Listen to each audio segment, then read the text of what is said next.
Star FM sounding good all the time.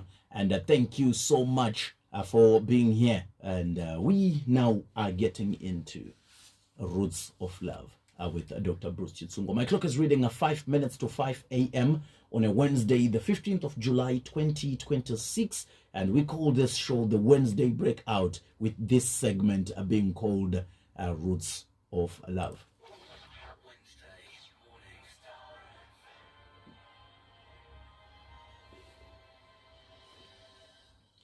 So our resident guest on the show is Dr. Bruce Chitsungo, who is a relationship and family therapist and also the founder of Roots of Love Therapy. If you want to see what his face looks like, you can check out our Facebook Live right now on the Mr. Aaron Dobby Facebook page. The full name of the page is Aaron Jonasi Gomora Dobby. Mr. Aaron Jonasi Gomora Dobby, that's the name of the Facebook page. We are live there, and you can see, you can watch Dr. Bruce. You can also follow him on his pages, Dr. Bruce Chitsungo Mubongi, and you can check it out. And you see the materials that he has, including books that he has written. We are also, in the meantime, talking about something exciting, something that we call the Roots of Love Group Honeymoon. We realized kuti pashow pano patirikuita zvese tichibatsirana tichitaura zvinhu izvi, we don't have so much time. If you remember, takatanga tichiita program iyi for 30 minutes, and we realized 30 minutes hadzisi kukwana. Now we're doing it for an hour, but still tichiita hour iroro tinonzwa kuti apa tine patingadai tawedzera, pamwe pacho tinozwa namameseji enyu totadza kumaverenga ese. So we realized ko tikambosangana in person panzvimbo imwe chete over an extended period of time tichiita chinhu ichi zvakadii. So we decided, let us allow all the couples, since we want to help relationships and marriages, let's allow married couples to come together and have what we call a group honeymoon. So we have organized that, and we are in the process of registering. We have a few people who have registered so far, and you could be one of the other couples who can be part of the registration. Among our registries is Babana Mai Eni, who won themselves a fully paid ticket last week because they are such a lovely couple, and many people fell in love with them. I want to kindly apologize to those vakati batsira nemari vamwe vacho last week, and ndisati ndauya kwamuri kuti ndizokupai madetails ekuti munotumira papi mari yacho, and I kindly apologize nekunonoka kudaro. As madetails enyu ndakatora, I will come into your inboxes ndichizogogodza chiti gogogoi pa promise yamakatipa yandauya kuzotora mari dziya, so that we can fully pay for the ticket rababa na mai eni ravakabhadharwa $120. For you to get details on the pricing package and how you can attend the Roots of Love Group Honeymoon yatikuronga as part of this show, you can please get in touch with the organizing team on the WhatsApp number 0783 205509.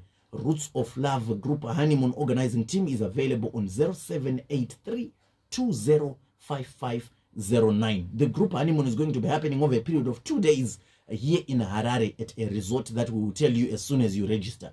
As soon as you approach the organizing team, we'll give you the full details. But it's happening on the first weekend of August. That is on the 8th and the 9th of August. It's going to be a Saturday and a Sunday. Exciting times ahead of us. Dr. Kazoi. Morning, Baba. How are you? I'm well. I'm just waiting for another good couple this morning. Someone was writing us after last Skanza. They deserved. Yeah, they did deserve. Yeah. I saw many messages. We're celebrating them, and many people fell in love with Baba Namai. It's really an encouragement. Sometimes let's listen to some of these programs as couples. Let's contribute as couples. Yeah. It's therapeutic on its own. Yeah.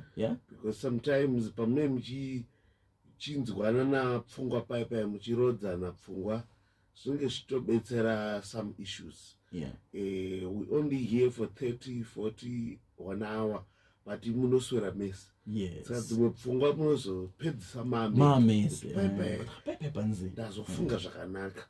So yeah. Instead yekungoteerera mumaprograms pamwe ekuti haana dzidziso, and I encourage couples to come through. Let's also hear your thoughts. You never know. you might be our lucky winner today. You might be one of the lucky winners today. Although today we're not giving a fully paid ticket like we did last week. Like last week, what had happened was a doctor waka offer just part of the package, part of the money. And I also said, doctor, I will also put in a little bit of something. Yeah. And when the whole team fell in love with Babana Mayeni, we saw many hands stretching and saying, ticket barabada. Yeah. So let us now get into today's program as we talk to Dr. Bruce Chitsungo. Dr. Bruce is a relationship and family therapist, and he is also the founder of Roots of Love Therapy and an author of several books on marriage and relationships. Today we want to look at a topic about distancing yourself from family for your peace. The question being, is it okay to distance yourself from family for your peace? And what we want to get to is so that by the end of the show, we establish the idea that peace should never become an excuse for being selfish, but neither should family also become an excuse for abuse. You see, family is home. Family is where one needs to find solace. Family is where one needs to find a place of comfort. After everything has been troublesome everywhere, you find your place of comfort, at least at home where family is. So we have a couple of questions here that we want to address, but maybe ndisati ndatanga kubvunza mibvunzo yangu doc, you might want to help us direct this conversation in the idea of distancing oneself from family for peace. We just maybe give us a light around that issue, based also even on your experience, and then from then we stem off with questions. Okay, thank you so much, Baba. What I have noticed, this can be a very touchy subject because of what's going on either in our nation or around us in this season of our lives. We have people who are returning, if you are in the Zimbabwean context, from the diaspora, South Africa, in mass. But you notice there are issues around people for 10 years, 5 years, and you distance yourself from family because waiti unresolved issues, and then wakatozopa decision maybe for peace, and sometimes we always use that word for the sake of my peace. And also nema awareness ako mental health aya unonzwa munhu akuti ndikandibozvibvisa because of my mental health. And it so I then want to interrogate kuti are we really understanding what it means kana taakuzvikwachura, because kuno umwe zvepamwe akakuenda ku-UK and Mr. Dobby, correct me if I'm wrong, kutsvagurudzo dzatakaitawo kuRoots of Love kune tsika itori pakati pedu yekuti vamwe tinozoona vaenda kuti vakaenda, vamwe havaoneki, vamwe vanozotumira mafoto vasvika ikoko, hunhu hunenge hwatova pakati pedu. Then kune vamwe manje vekuti haatofi atoudza vamwe atosvika. Alright. Anobva anotongoita upenyu hwake. Anobva azviudza timuriyariya inini for my mental health rega ndiite sei ndisiyane nawo.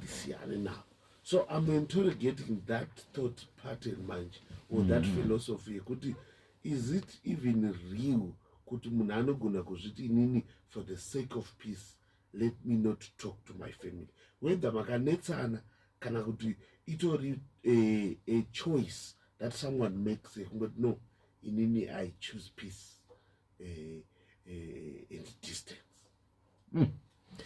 So I will read this. This is a Facebook post, Okay.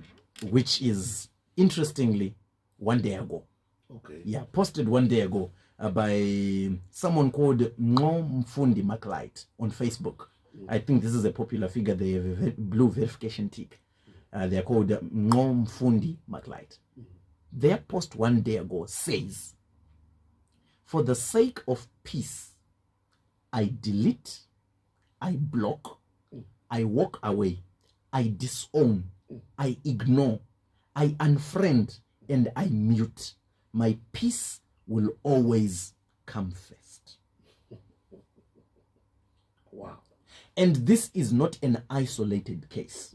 Haasiri ega ane mufungo wakadai. Vanhu vazhinji mazuano vane mufungo wakadaro wekuti I will cut you off as family for the sake of my peace.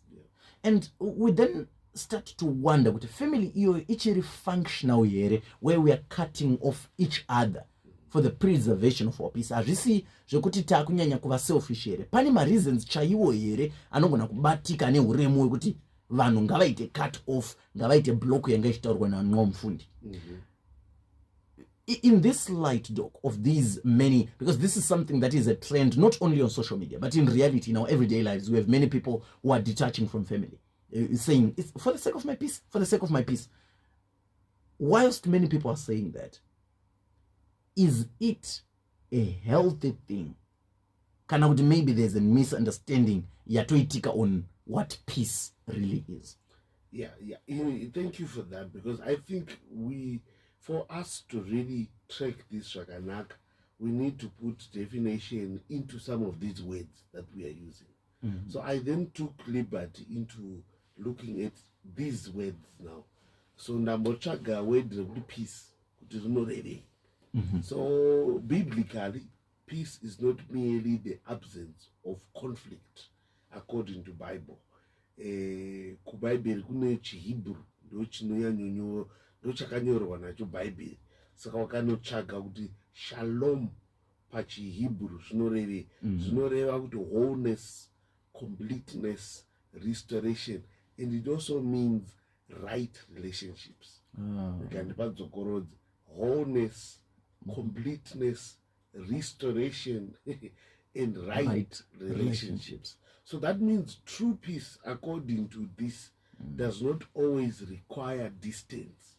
It's actually the opposite to what we are saying. It actually sometimes it requires difficult conversations. It requires tension. Yes. That we are trying to avoid. For us to have peace. Yes.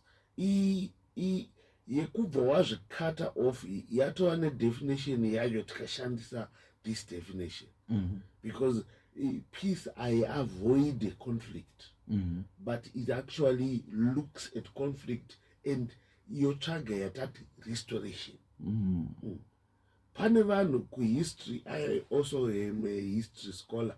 Pane patainzi vanhu vanosvika pavanonzi we agree to disagree.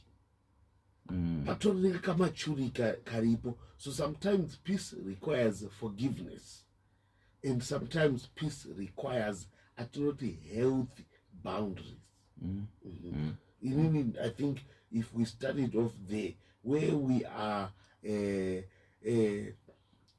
understanding sometimes tataura zvinhu 3 zvezve zvatati sometimes peace requires difficult conversations, requires forgiveness and boundaries, and unfortunately it can require sometimes temporary separation. And I underline the word what? Temporary. Yeah. Kwete kuti wobva watozviudza kuti I delete, I block, I disown. iyo yatova act of war.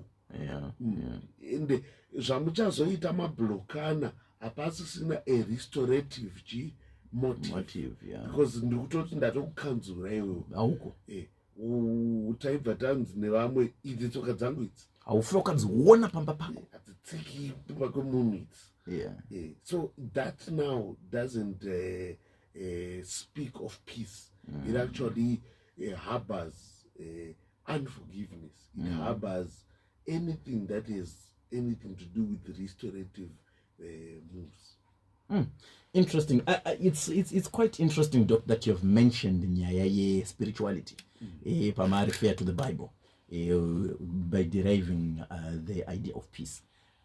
Because well, it's funny. I have a lot of practical examples. Okay. So on social media again, on Facebook, there is a guy called Trent Shelton. Okay. Yeah, he's not Zimbabwean, but he is. I would call him what? A socialite, kind of a social media person. He does a lot of videos talking about life and what looks like maybe personal development. So ane video rakaita mswa 10 June, which is just 5 days ago. Rangarine topic ya kanzi, cutting off family doesn't make you a bad person. So mu comment section makabva maita someone akakomenta, I think with a different idea. This someone, anonzi Lynette Starkweather, also from overseas, then said, be aware of the spirits behind that decision as well. Is it the spirit of hate and anger? How about the spirit of jealousy and manipulation? Or is it the spirit of peace while walking upright with the Most High Jehovah? If it's not that, and then kumberi vazo endera achitaura zvimwe. And it's coinciding with the conversation that we're having this morning. So we looked at spirituality, and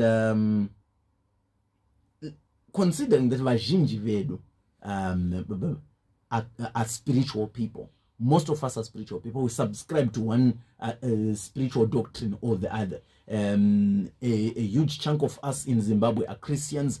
Some of us are Islam, and some of us are traditional believers. But tese tinodzoka pamwoyo wekuti tiri vatendi. Zvatinotenda zvinogona kunge zvakasiyana hazvo nemutendero unogona kunge wakasiyana, but vazhinji vedu muZimbabwe tiri vanhu vanotenda. Now tiri vanhu vanotenda kudaro, and in that light zvidzidziso zvedu zvatinowana kubva kuzvitendero zvedu zvine kufanana kuzhinji, especially panyaya ye loving one another. So in that light now, doesn't distancing oneself contradict with the values atajaira, with the values atinoziva atinowana muzvitendero zvedu, mutsika, magariro edu? Are we not, when I wake up in the morning and say distancing yourself is not a bad thing, go siyana nawo zvaungochitotaura zvezvekuti handifani katsika pamba pake zvitori bo hautori right manje ita izvozvozvo, is that the way to go in comparison to the values that we claim to believe in? Yeah. So if you notice, my bias is on a Christian African tradition. Yes. Bias. Because I believe before I'm a Christian, I identify myself as African. I'm Zimbabwean. Yeah. So if you're looking into our African culture, it teaches what we call Ubuntu. And it's I am because we are. So this is a beautiful principle. We believe in community. Yes. So some of these cliches now, I cut, I block, it's nothing wrong, they now contradict with this Ubuntu. Yekuti kazhinji ukazoda kutsvaga, maybe tinenge taisa pride yedu kunyanya pamusoro pe the community. Yeah. There's a joke, I don't know if it will relate well, but there is someone who said pane gonzo rakamedza mari. All right. Pa group remakonzo. So vakashaya kuti gonzo iri nderipi, pane makonzo akawanda but pane ramedza mari. Ramedza chete apa. Yeah. Saka hanzi vakadaidza Dr. Bruce kanzi uyaimite se muongorore ndimunoita zvemakonzo izvi. Hanzi saka dok pakangosvika vakakurumidza kuti nongedze hapana iri ndori nemari. Mazviona sei, because vakazoribata vanoti ndiro zvishuwa ndiro ritori nemari. So dok vakangotarisa vakaona gonzo ranga razvipesanisa rekwaro rega rakuzviona kuti iro riri more special. So ini ndo zvandiri kufunga kuti sometimes if you then look at zviri kukonzera some of these teachings to be popular, it's probably more wanekamka advantage wakufila kuti chi and need the moon. Yeah, I don't want to share my advantages with everyone else. Yes. Varada kunditorera mari yangu kana kuti vada kudya mari dzangu. Andinzwaro.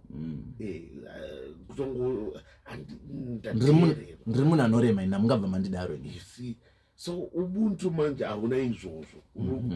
Pachi-African pedu tinototi iwewe neni tiri vanhu vamwe chete. Yeah. So hapana pandinozoramba manje kuita sei kuyanana newe. So tikazotsvaga maybe the other issue as I go deeper into the African way. You see, Ubuntu was never designed to protect abuse. And you also check with respecting respecting elders is biblical. Honoring parents is biblical. By honor, it is not the same as permitting distraction. All right.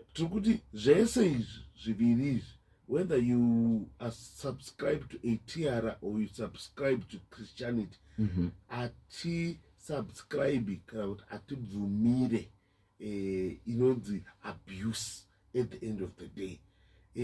Zvitendere izvi zvinotosvika pazvinotsiura yatiri kuti abuse, in other words, kuti paunofila kuti apa pane kamwe kakurwadziswa, zvitendere zvakatogadzirwa kuti zvigadzirise zvese izvozvo. So but in short, all we are saying is wherever you subscribe to, and I believe distance is never prescribed kuti ndo inoporesa. Okay. Thank you, Doc, for helping us through this. There's a message here. Let me read it. Hunzi ne atitumira message. Anzi Chashe. Chashe says, "Oh my goodness, I needed to hear that this morning. My.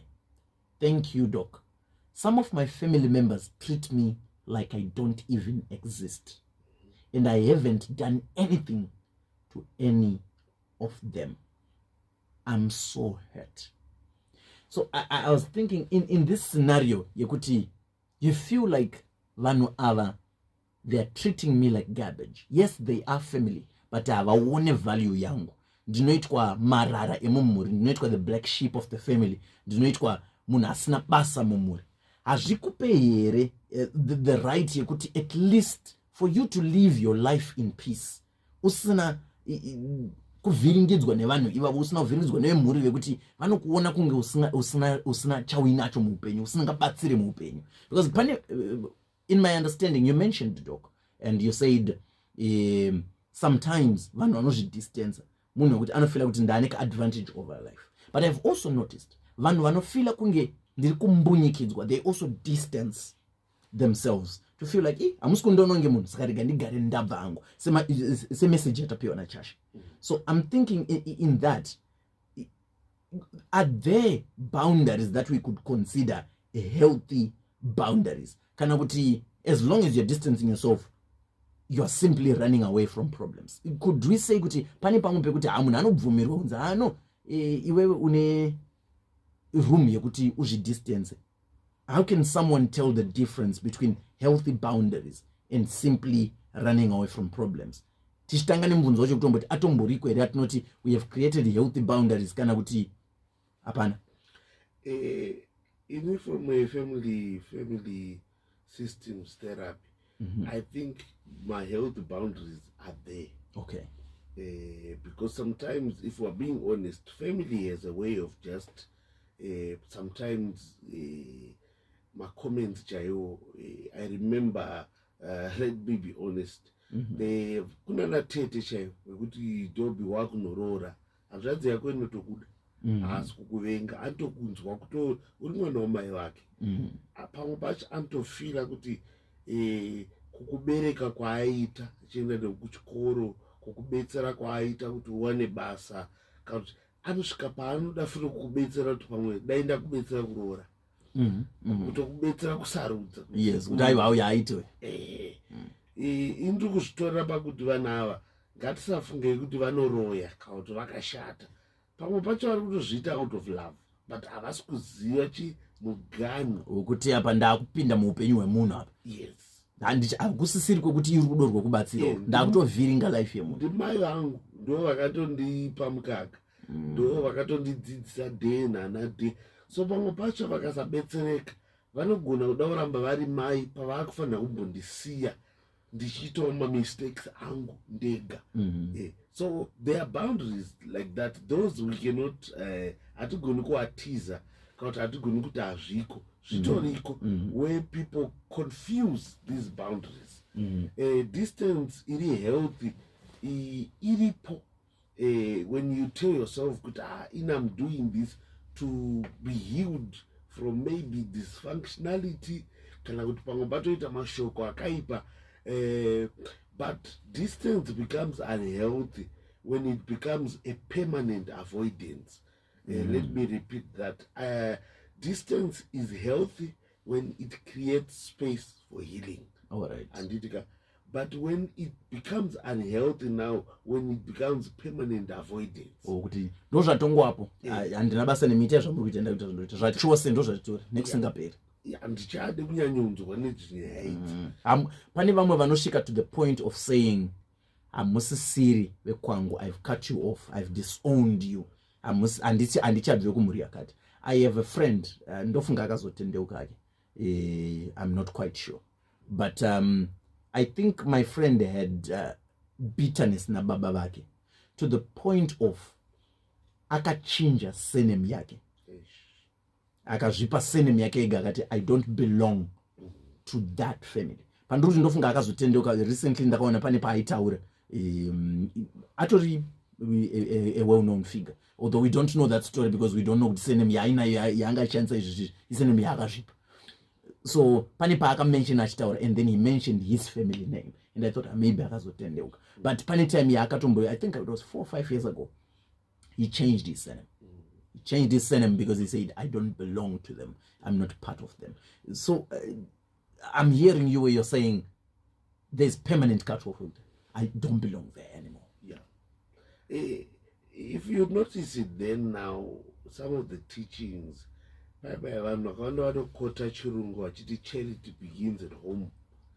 Ini ndakatozodzidza kuti kumba hakungotangi charity chete, kunotanga zvakawanda. Dobby, your first experience yekurwadziswa chaiyo haidi kuuya kubasa kunozviuraya, inofanira kutobva kuna mukoma wako weropa chaiyo.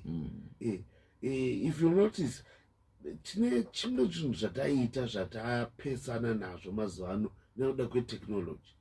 Wakambozvibvunza here Dobby kuti why is it pataikura kana makakurawo makura atakaita ekuti maingonzi sadza apa, muriwo apa, nyama apa, muri 5 moseva mese mundiro imwe chete. Baba, it was not an easy training yaitoitwa papa. Waitodzidziswa ma-life skills essay papo, kubva kuona chaiko kuto kana kuti mukoma ndo ndanga unonga nyama. You see, ma-skills essay kuti nyama inogona kuiswa pakati pesadza pfumba, ma-skills ari kutopiwa but in a eating setup. You understand? Yeah. So I think we are losing what family means, and we are maybe projecting that by internet. You are looking for this perfect family where nothing is wrong or where nothing really gets wrong. And I believe family is there to protect us, to prepare us for life. And kumwe kwacho, I've noticed if there are people who fight, their siblings. Ukaona vachirwa so baba unogona kufunga kuti kuchichi kuitika. Asi ukazoda kutsvagidzura pasi ava vengani vanavo. Vanoto hamusati mambonzwa here kuti vanonzi vakasiyirana. Vanhu vazhinji vanonzi vakasiyirana vanenge vaine kakunetsana kavanoita. Chii chikumboitika ipapo? And I think if you look at it zvakanaka, there is a level of preparation yauri kuitwa. yekuti we can fight, we can argue, we can disagree, but without cutting each other off. We are still family. Yeah. Because ukatongokura, look at the generation yatiri kurera iko zvino isina iri kunyanya kuprotectwa, iri kuiswa individualism chichichi. Akangouya kubasa, I'm giving you example yekubasa, akangopinda mukombi chaimo, nekuti umwe ari kutofira kuti ndindataka kugara kuwindo, saka windo racho ngarivhurwe. Iwe wajaira kumaintaina your space. You can't survive in an environment like that. Yeah, because everything for you is just given. So I think let's not lose purpose. Your family. Family is not just there. Takangozvarwa tese tiripo. Inofunga kuti family iripo pakuti protect, iripo pakuti train, iripo pakutogona kusolve some issues zvekuti tapedza kusolve atirambani, because ndopaunozonzwa paipa zvanonzi blood is thicker than water. Mashoko iwo baba musafunga kuti aitaurwa zvinhu zvakanaka, kana taakutsvaga thickness yekuti chakanyanya kukora chii paropa zvese imvura kanai, asi zvikuedza kudzidziswa ipapo ndezvekuti after all has been said and done, ropa mudhara hauna kuita rekudoneterwa iri, ndiro rako, ndiyo rudzi rwako. Chero ukazochinja sei nemudhobhi, unoramba ungori wekwadhobhi, So I think that's what people need to understand. Yeah. Doc, I have a message here that is quite sensitive. Mudikan they're listening and they're responding to what we're doing. The message says, I am hearing you, Doc, but inini I have decided to distance myself because kwandakarorwa handina mwana, so they see me as useless. So I've decided to cut people. Better to stay alone. So I'm thinking, because of certain situations in life, we can get to a point where our reason for wanting to cut people off are because we are thinking we are being subjected to emotional abuse. I'm not sure if I got this right, but I'm sensing emotional abuse. You don't just wake up in the morning and think panenge paine masoko ataurika, ma actions aitika, and all that can contribute to what I would think is emotional abuse. And I see your case here. We have cases where someone said vakuda kundieda mu group re family izvezvi because ndazoita kuti kumari, but vanga vainaro group iri for the last 10 years, they never added me. I'm going to exit the group, I'm going to cut them off because vakundida because ndakuonekera. We have situations like that where people are saying kuti hatisi kuzvikata off nekunakirwa kungoti taura kukata off. We have justifiable reasons. We were emotionally abused by this setup yamuri kuti family, yamuri kuti tide, yamuri kuti tisaite cut off. They emotionally abused us. So do we suffer abuse or do we cut them off? But then mubvunzo wandoda kutanga kubvunza ipapo, maybe ndeyo kutombotanga kuestablisha kuti chinotombonzi emotional abuse chacho chii, yakaita sei yatinozoti emotional abuse. Uye the leading question ndekuti kana mapedza kuti pindura kuti emotional abuse yakaita sei, mobva matibatsira kunzwisisa kuti ndinokwanisa here, do I have a justifiable reason to cut family off because of emotional abuse? Yeah. So in short, emotional abuse, Mr. Dobie, is a repeated pattern that diminishes one person's dignity, security, or emotional stability. In short, to any repeated pattern that diminishes your dignity, kana kuti inokutarisira pasi, inokubvisa security yako. Say one of the latest yamaverenga yekuti uri kufila kuti you are not a mother enough because hausati wabata mwana mumaoko, pane mashoko anorwadza ari kuramba achitaurwa. That's why I said it's a repeated pattern. You understand? So my examples, emotional abuse, maybe my examples, you can locate what you are going through, is constant criticism. Kuna vanhu baba vatori mumafamilies ngoti haana chakanaka chaanoita, chese chaaita chinoto criticizwa, and not constructively. Vamwe kutocriticizwa zvaya zvekuti unosara wakuti ndimbori chiko. In the light of ramuri kutotaura zvekuti pamwe pacho unocriticizwa unoitwa sei. I have a message in my hands yapinda just now, says inini hangu my mental health matters, doctor. Inini I decided to distance myself from some family members because of being wrongly judged. Uyu munhu ari kuattesta to what we are calling emotional abuse. So isusu toda kubetserana manje kuti are we staying pese pango appear emotional abuse, cut off, robbers, siyana nawo. Ko ndo paiba ndandakuudza manje kuti nai baba, emotional abuse even kuti Kristu chacho, Kristu Jesu chavantodzidzisa kuti muyedzo iyi ichatouya. Inini kana ndichiverenga bhaibheri handimhanyi, anototi kuedzwa uku kuri kutouya, but ane nhamo uyo ari kuzvikonzera. He says, woe unto them that persecute you, but haasi kuti hazvisi kuzoregedza kuuya. So all I'm saying is emotional abuse yakaita constant criticism, that leads naati judgment. Handiti ndoda kumbozvilista zvishoma kuti umwe neumwe awane pake. Handiti imwe ihumiliation chaiyo, kungotarisirwa pasi, manipulation. Kune vamwe, as I was preparing this, I remember one of our clients in Swaziland. Yes. Aiti nekuda kuti ndane mari kana kuti ndine basa rakanaka, munhu wese feels like I am a soft spot. Munhu wese even anga achikwanisa kuzvitsvagira mari yake aungoti afonera mukoma. Yes.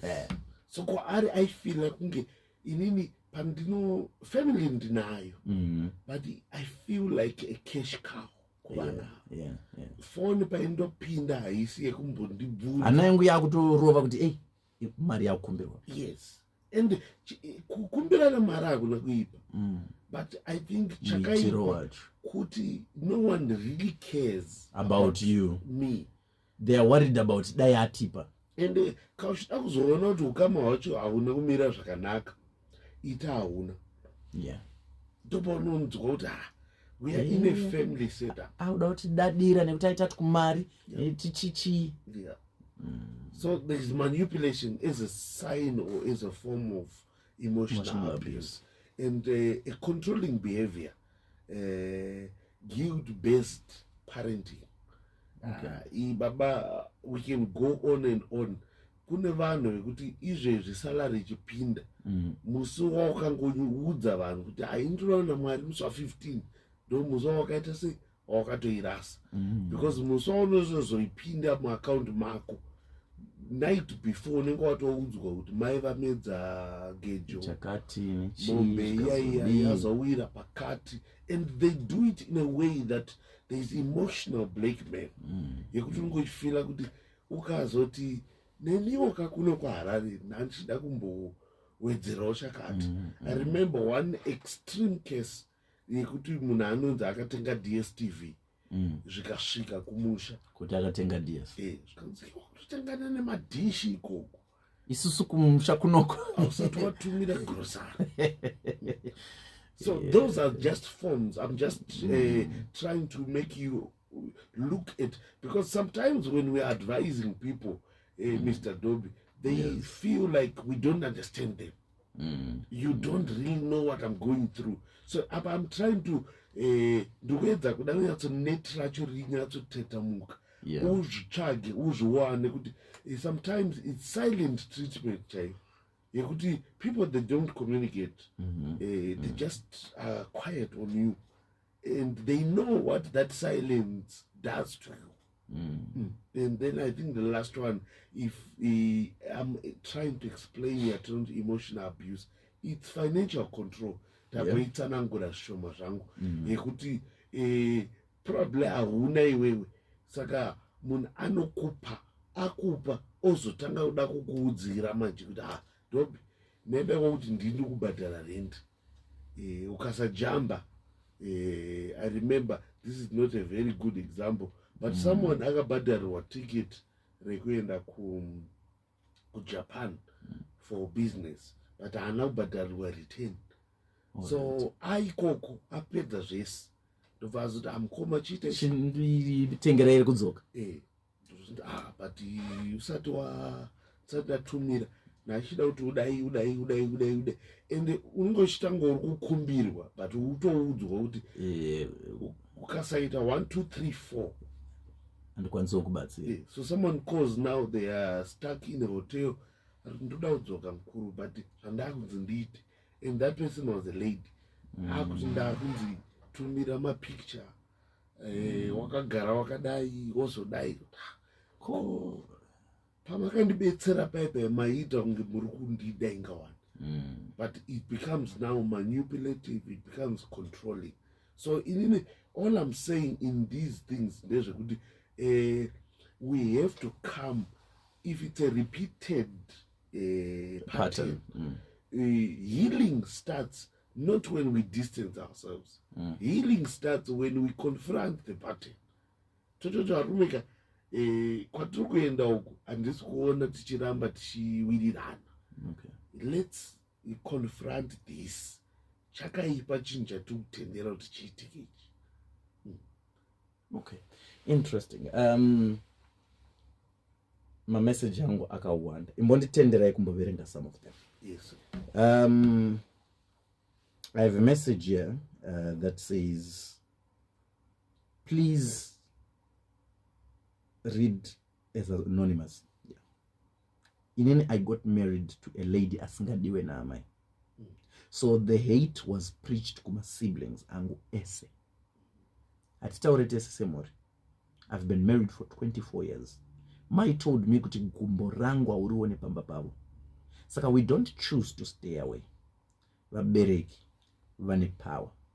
And then another one says, imagine vamwene kungondivenga pasina chandavatadzira. I decided to distance myself kwavari. But vaona ndanyarara vakutanga kuda kutaura unini manje. And then another one says, I think toxic behavior amongst siblings is also aggravated by parents kunyanya anamai.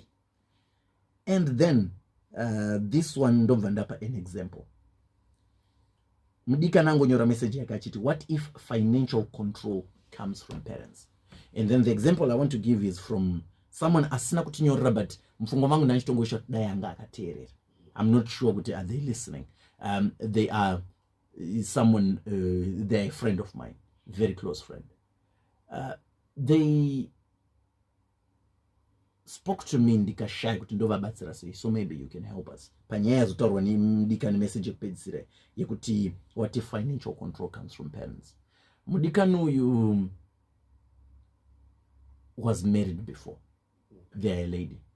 So when she was married, she says amai vake was never meddling munyaya dzake.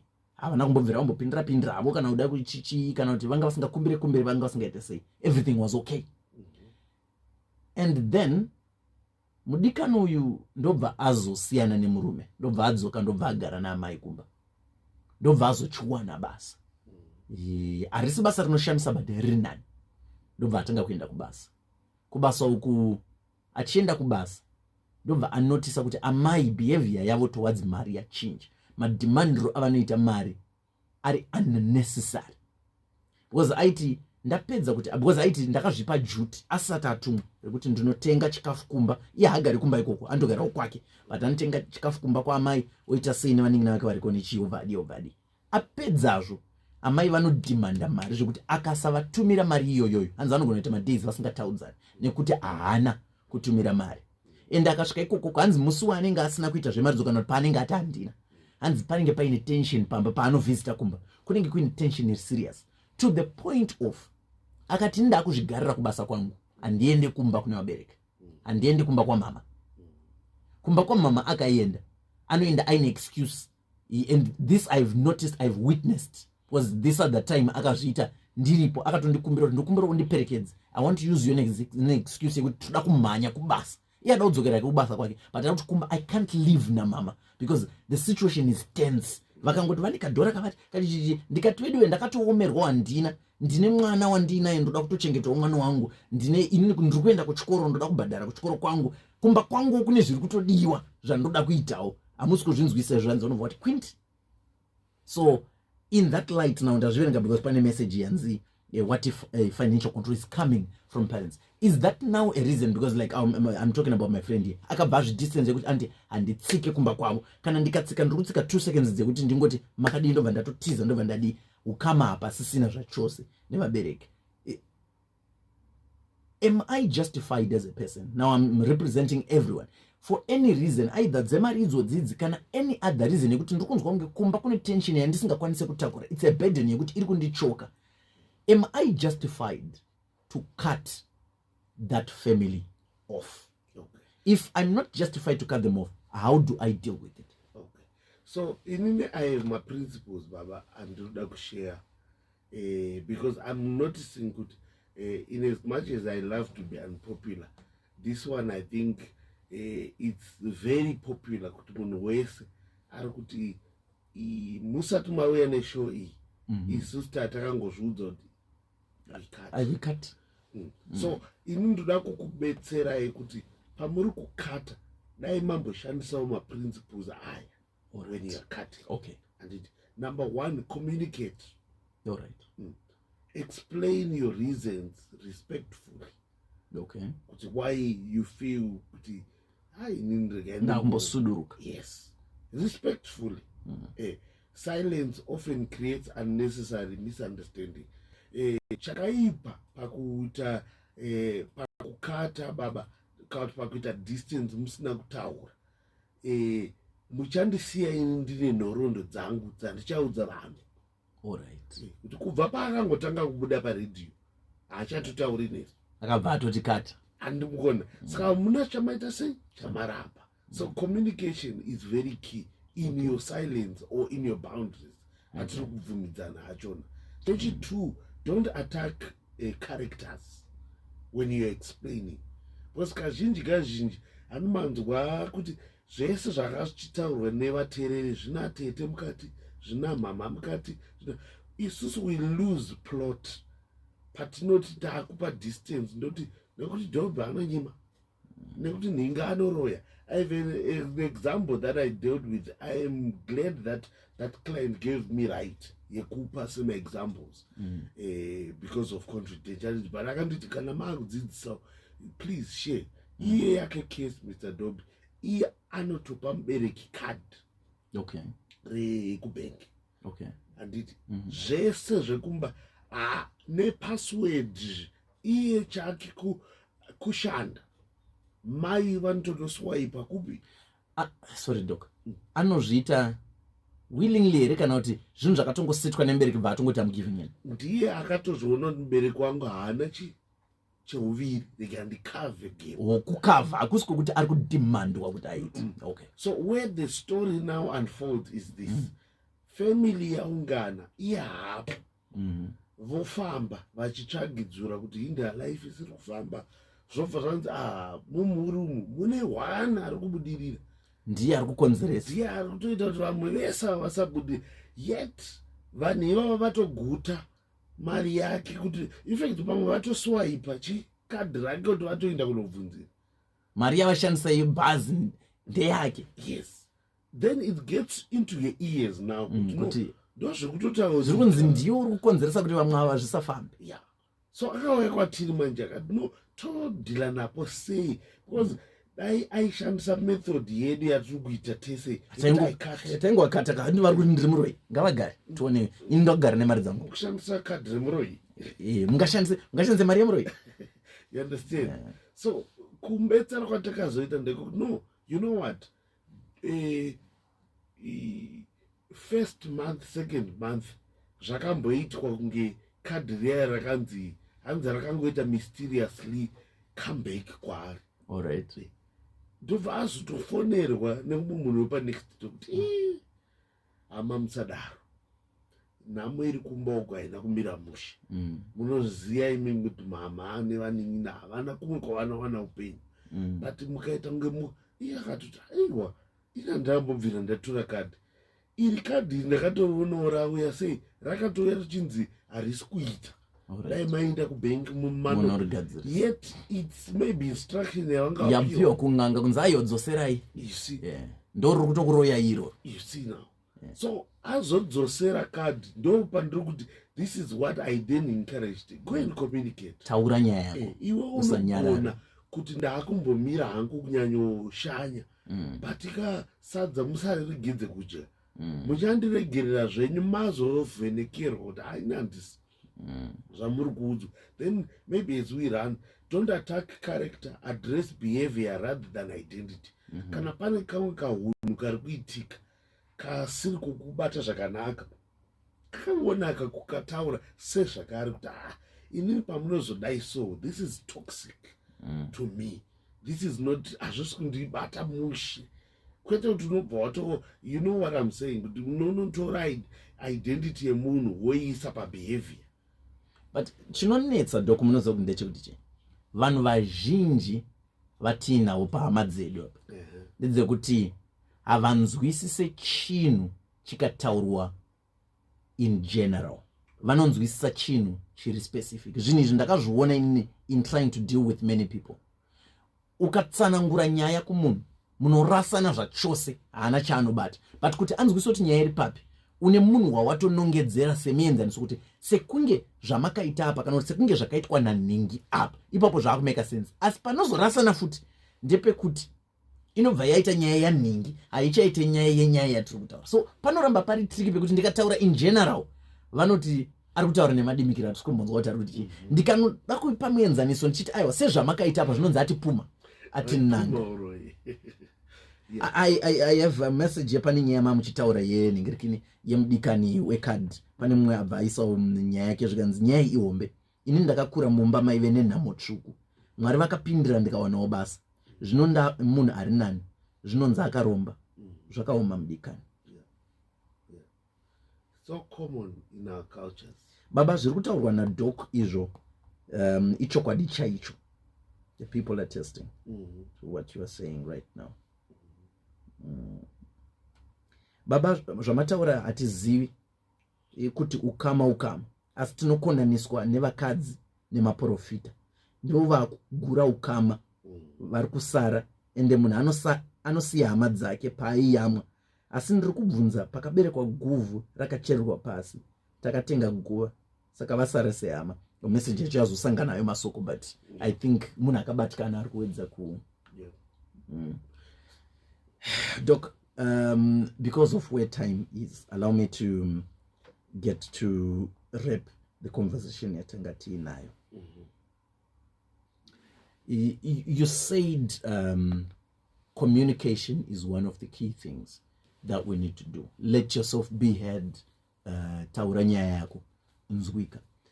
Is communication the only way to a healthy distancing in family? Kana kuti there are other things that I could do instead of just cutting off family. In a way yamataura kuti temporary distancing can be okay for healing. You mentioned that kuti ndinogona kusakata vanhu but zvandoita ndogona kumbozvisudutsa kwenguva diki ndichizodzokera hangu kumuripa ndambosudutsa kuti ndimbopora. What else could we do during the time yandazvidistansa iyoyoyo kuti ndimbopora? Chandiri kubvunzira mubvunzo ndechekuti tinoitora seadvice yakanaka. Izvezvi nhasi tobva tati no doc vakataura zvine musoro pani zvinhu pazvamboita tense kudai regai timbozvisudurutsa mbichana kuti timbopora. Tazvisudurutsa kudaro patinozoda kudzoka after some time toona situation ichiri yakadaro hapana chatichanyatsogadziririka kana kuti yatowese zvakunzi makambotinyararira ka so patime yandambozvidistansa yacho temporarily ipapo ndichizodzoka, what is it that I could do that could help solve the situation kuitira kuti pandinozodzoka ndadzoka zvinhu zvinenge zvagadzirisika? Okay, so I think leave the door open. Paime patiri kuti izvoni I think we always do this. Kune kuvharika door kwakunoitwa baba pane kunonzi kubang a door in their face. But I think as you are creating that distance, leave the door open. Kune madoors baba asingadi kubva anzidwa because mazuva ano vamwe zvatinoita tinobva tatoti ina handina mai handina baba baba vangu vakafa, and pamwe pachona you notice kuti pandoti vakafa hatisi kureva death iri physical, unenge wakutorarama sekunge vasipo havapo ivo varipo zvavo. Yes, so leaving the door open, it's a temporary distance, should always leave room for restoration. Never speak in absolutes. All right. Kana mchiti never speak in absolutes ndo language yekuti I will never. Yes. All right. Ndifi ndaka. Ndina basa nemunhu inini. Ndifenda katsikomba kwenyu. Then chimwe, since you are saying we are now closing, deche kuti don't stop attending my family events. Okay. Because I think iyoyo ndo imwe nyaya inoda kuaddress kwekuti izvezvi mumwe kubva kwakangoya kutown chero kanzi chaitika sei auchabatike ikoko. There are ways of doing it. Anogona kuavoidisa kuti usanyanya uzoinfringe. If it's a 2-day thing, enda zuva rekupedzisira. Kana iri funeral, ndamusiwe burial.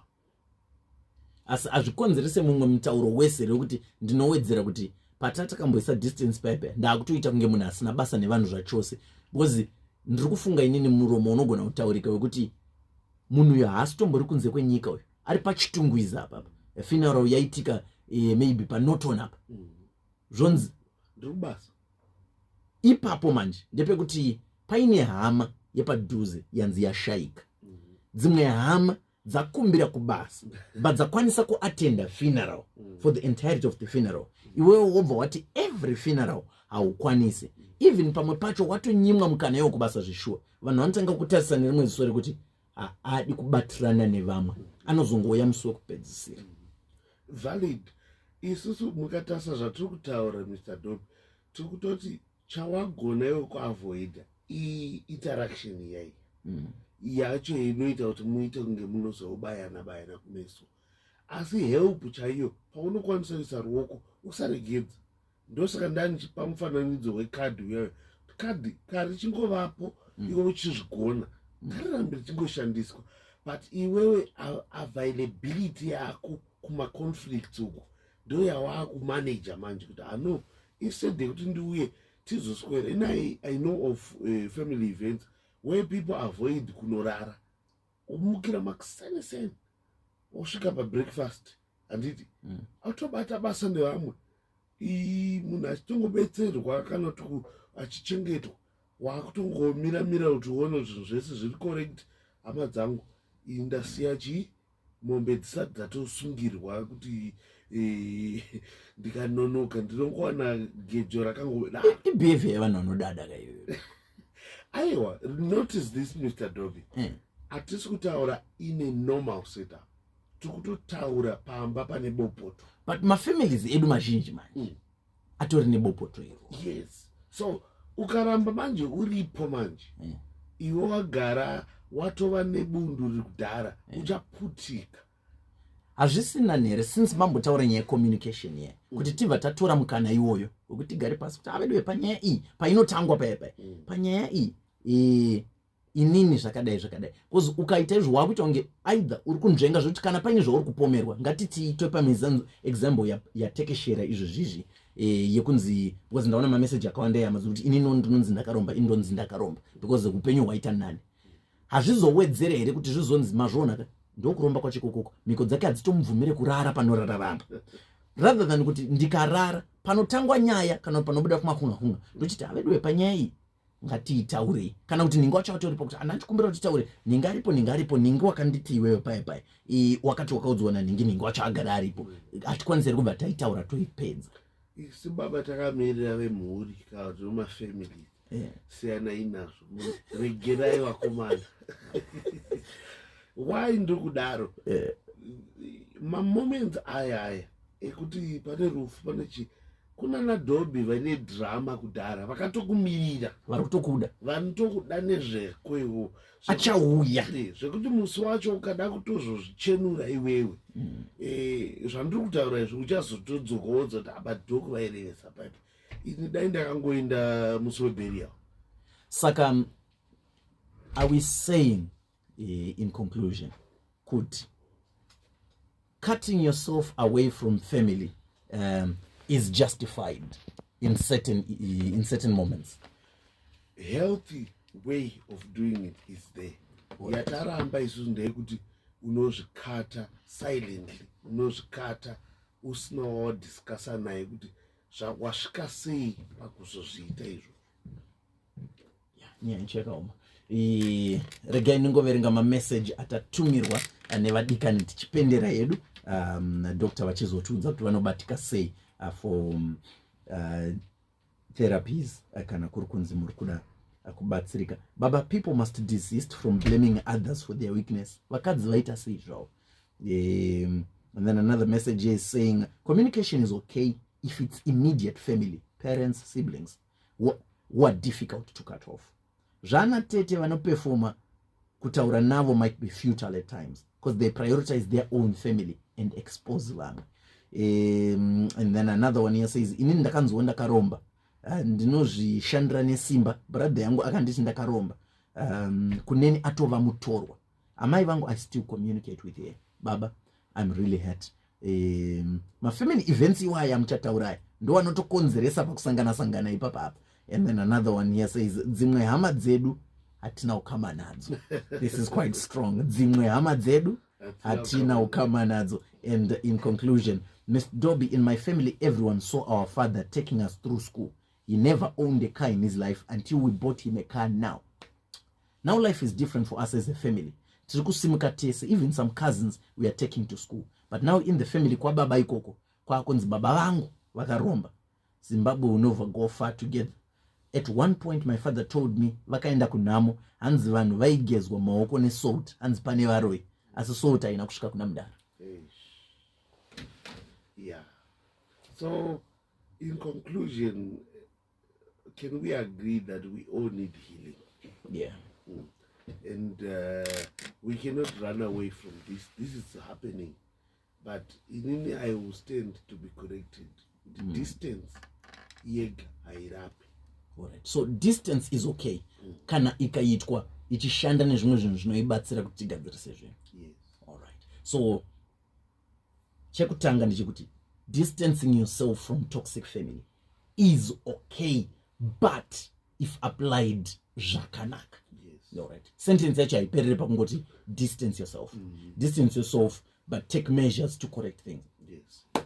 Thank you so much, Doctor. That is Dr. Bruce Chitsungo, a family therapist who helps us here to do the Roots of Love program.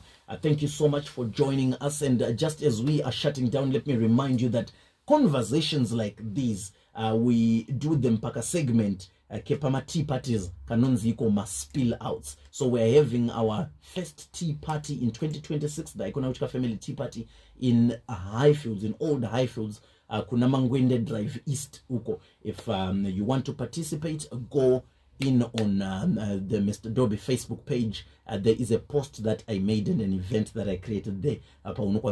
Details how can you attend and also how can you contribute if you want to be part of that. And please remember, for couples, we have the Roots of Love group honeymoon in the first weekend of August. You can get in touch with the numbers that I gave you so that we can have something meaningful. To show, but even practical help in our lives. Thank you so much for being part of this wonderful program. My name is Mr. Dobby. It's been a greatest pleasure of hosting you from Monday, Tuesday, and today is Wednesday, the 15th of July. We meet again on Monday and next week. Star FM Zimbabwe. A good morning.